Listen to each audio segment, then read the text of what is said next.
नमस्कार दोस्तों, स्वागत है आपका अपने चैनल मिस्टर एसबी क्लच पर। जी हाँ दोस्तों, आइए आज के आउटसोर्सिंग के क्रम से जुड़ी कुछ खबरों को फटाफट जान लेते हैं कहाँ से क्या खबर आई है। तो सबसे पहले दोस्तों शुरुआत करते हैं आज यहाँ पर सिरसा भास्कर से। अनुबंधित विद्युत कर्मचारी संघ ने सरकार को दिया 30 अगस्त का अल्टीमेटम। जी हाँ, मांगे पूरी न होने पर सितंबर माह में बजेगा आंदोलन का बिगुल। तो दोस्तों अनुबंधित विद्युत कर्मचारी संघ एक बार फिर से यहाँ पर मांगों को लेकर दोस्तों आगे बढ़ रहा है। बता दें आप लोगों को, इन्होंने पहले 15 अगस्त को दोस्तों काले झंडे दिखाने का प्लान बनाया था, जहां पर भी मुख्यमंत्री एक तरह से झंडा फहराएंगे 15 अगस्त पर। लेकिन बाद में दोस्तों इनको आश्वासन दिया गया कि आप इस कार्यक्रम में डिस्टर्ब, एक तरह से बाधा मत पहुंचाइए, उनको डिस्टर्ब मत कीजिए, 15 अगस्त को काले झंडे मत दिखाइए, आप लोगों की मुलाकात करवा दी जाएगी मुख्यमंत्री साहब के साथ। तो अब यहाँ पर बताया गया है कि बहुत जल्द ये डेट है जो आने वाली है मुख्यमंत्री साहब के साथ, जब बात होगी। 1 सप्ताह बाकी है। अगर यहाँ पर इन्होंने स्पष्ट कर दिया है, अगर इनको इस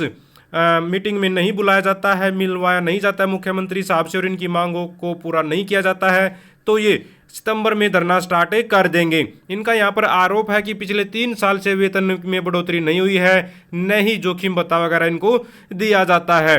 और जो यमुनानगर में धरना प्रदर्शन चल रहा था, खेदड़ में धरना प्रदर्शन चल रहा था थर्मल पावर प्लांटों के बाहर, दोस्तों 12 जून को जो समझौता हुआ था उसको भी पूर्ण रूप से लागू नहीं किया गया है। 200 के लगभग कर्मचारी नौकरी के बाहर हैं तभी से, जब यानी कि जो ज़्यादा एक्टिव थे मेरे ख्याल से उनको बाहर कर दिया गया, बाहर का रास्ता दिखा दिया गया। अब तक उनको दोबारा से शायद ज्वाइन नहीं करवाया गया है, जिसे कर्मचारियों में भारी रोष है। उन्होंने बताया कि हरियाणा सरकार ने ठेकेदारी प्रथा बंद कर दी, परंतु बड़े दुख का विषय है कि जब से हरियाणा कौशल रोजगार निगम बना है तब से विद्युत विभाग के कर्मचारियों का वेतन नहीं बढ़ा है।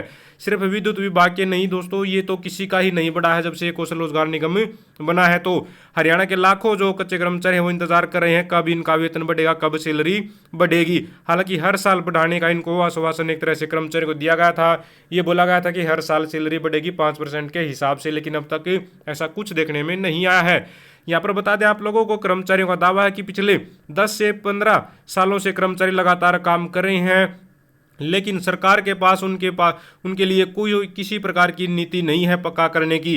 तो ये चाहते हैं कि सरकार पक्का करने की नीति बनाए और कर्मचारियों को पक्का करे। सिरसा से ही देख सकते हैं यहाँ पर विश्वविद्यालयों में अनुबंधित शिक्षकों ने की है रोजगार सुरक्षित करने की मांग। जी हाँ, यहाँ पर बता दें भाई, जो हरियाणा की 14 यूनिवर्सिटीज है जो सरकारी यूनिवर्सिटी है, उनमें लगभग 1000 असिस्टेंट प्रोफेसर लगे हुए हैं जो अस्थायी तौर पर यानी कि गेस्ट फैकल्टी के तौर पर लगे हुए हैं। तो वो चाहते हैं कि इनकी सेवाओं को नियमित किया जाए। जी हाँ, ये जो परेशानी चल रही है वो है भाई, जो नियमित प्रोफेसरों की भर्ती है वो होने जा रही है, जिस वजह से इनके पदों को खाली माना जाता है।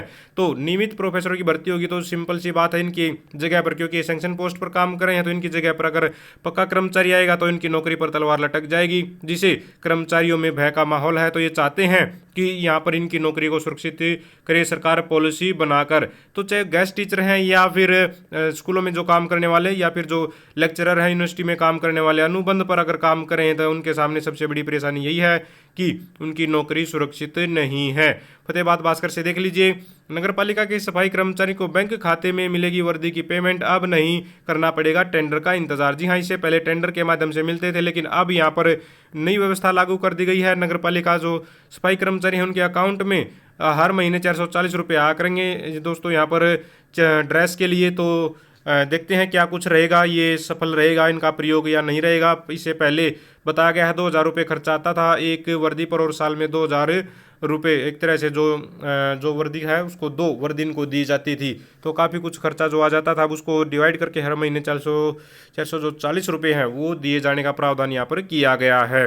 कैथल से देख लेते हैं, वन विभाग मजदूर यूनियन का धरना दूसरे दिन भी जारी। जी हाँ, वन विभाग के तहत लगे जो मजदूर है दोस्तों, उनकी यूनियन धरना प्रदर्शन करी है पिछले 2 दिन से। यहाँ पर सभी जो वन मजदूर हैं वो इसमें भाग ले रहे हैं। बताया गया है कि पिछले पत्र जो जारी किए गए थे सरकार के द्वारा 19/6/2018 और अब जो पत्र जारी किया गया था 16/8/2023 के आदेशानुसार नाम भेजने बारे, यानी कि कौशल रोजगार निगम के बारे में शायद ये जिक्र कर रहे हैं, नाम भेजने बारे, ईपीएफ की सुविधा, ईएसआई की सुविधा के बारे में, 7-8 माह का जो बकाया वेतन है और पहचान पत्र न बनने के बारे में कर्मचारियों में भारी रोष है। यानी कि इन जो मांगों पर है विभाग ध्यान नहीं दे रहा है वन मजदूरों की, जिसे ये 2 दिन से प्रदर्शन कर रहे हैं कि सरकार है या फिर इनका विभाग वो इनकी सुनवाई कर ले।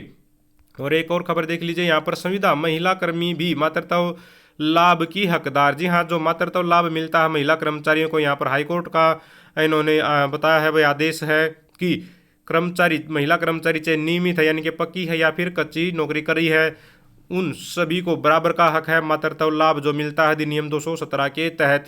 तो इसमें किसी प्रकार का कोई एक तरह से रियायत भेदभाव नहीं किया जा सकता। तो चाहे कच्ची कर्मचारी है, महिला कर्मचारी या पक्की है, सभी के लिए मातृत्व अवकाश बराबर रहेगा, जो कि एक अच्छी खबर कह सकते हैं कर्मचारियों के लिए।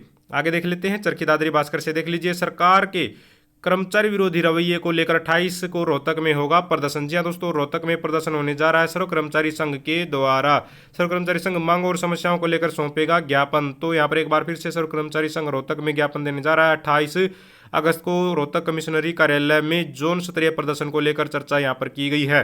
तो आने वाले समय में आप लोग देखेंगे कि जो कच्चे कर्मचारियों को पक्का करने, कौशल रोजगार निगम को भंग करने और पुरानी पेंशन बहाली जैसी मांगों को लेकर समान काम समान वेतन लागू किया जाए, इस तरह की मांगों को लेकर यहाँ पर सर्व कर्मचारी संघ फिर से एक्टिव हो गया है। हाशिया बरवाला से देख लीजिए, मांगों को लेकर बिजली कर्मचारी ने किया विरोध प्रदर्शन, एक्शन ऑफिस के बाहर धरने पर बैठे।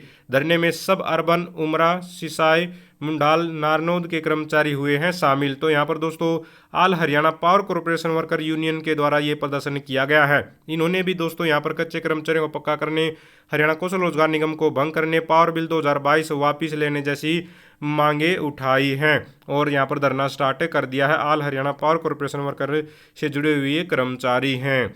महेंद्रगढ़ भास्कर से देख लेते हैं, मांगों को लेकर जन स्वास्थ्य विभाग कर्मी आज से शुरू करेंगे धरना प्रदर्शन। जी हाँ दोस्तों, आज से धरना प्रदर्शन स्टार्ट करने जा रहे हैं। यहाँ पर जन स्वास्थ्य अभियांत्रिकी उपमंडल कनीना में गुरुवार को संगठन शिष्ट मंडल कर्मचारियों से संबंधित मांगों व समस्याओं को लेकर बैठक यहाँ पर की गई है, जिसमें प्रधान ने बताया है वही पिछले 8 महीने से कर्मचारियों को तेल, साबुन, पानी आदि के बारे में यहाँ पर जानकारी दी गई है। पैसे मिले हैं, नहीं मिले हैं, फील्ड कर्मचारियों के रेस्ट फिक्स करने के बारे में, और यहाँ पर एक आरोप लगाया गया है जातिवाद के आधार पर फील्ड कर्मचारियों का तबादला करने, उपमंडल कार्यालय की बिल ब्रांच में कंप्यूटर उपलब्ध करवाने सहित अन्य मांगों पर चर्चा की गई है। और यहाँ पर कर्मचारी नाराज हैं, अपने उच्च अधिकारियों से वही ध्यान नहीं दिया जा रहा है। तो 25 अगस्त यानी 2023 यानी कि आज से ये अनिश्चितकालीन धरना स्टार्ट कर रहे हैं यहाँ पर अपनी मांगों को लेकर। आगे देख लीजिए, यहाँ पर एक और खबर है, हरियाणा कर्मचारी संघ 28 को राज्य मंत्री को सौंपेगा ज्ञापन। तो कैथल में भी दोस्तों यहाँ पर तैयारी चल रही है।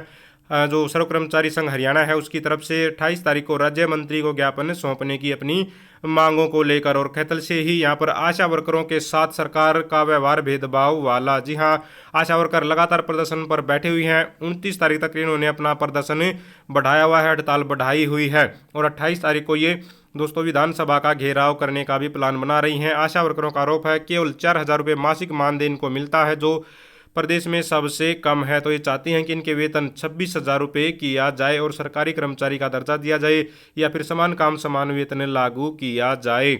और झज्जर से भी आप लोग देख लीजिए, मांगे पूरी न होने पर आशा वर्करों ने थाली बजाकर रैली निकाल सरकार को चेताया। तो यहाँ पर झज्जर में भी थाली बजाकर प्रदर्शन कर रही हैं। बादली में भी आप लोग देख सकते हैं आशा वर्कर हड़ताल पर बैठे हुई हैं। तो पूरे हरियाणा में 20,000 आशा वर्कर दोस्तों प्रदर्शन कर रही हैं अपनी मांगों को लेकर। तो दोस्तों ये थी सारी की सारी आज की आउटसोर्सिंग कच्चे कर्मचारी जुड़ी खबरें। अगर आप भी चाहते हैं हरियाणा में एजुकेशन से रिलेटेड कच्चे कर्मचारी जुड़ी खबरें समय पर पाना तो चैनल को जरूर सब्सक्राइब करें, वीडियो को लाइक करें, दोस्तों साथ शेयर करें। Thank you very much.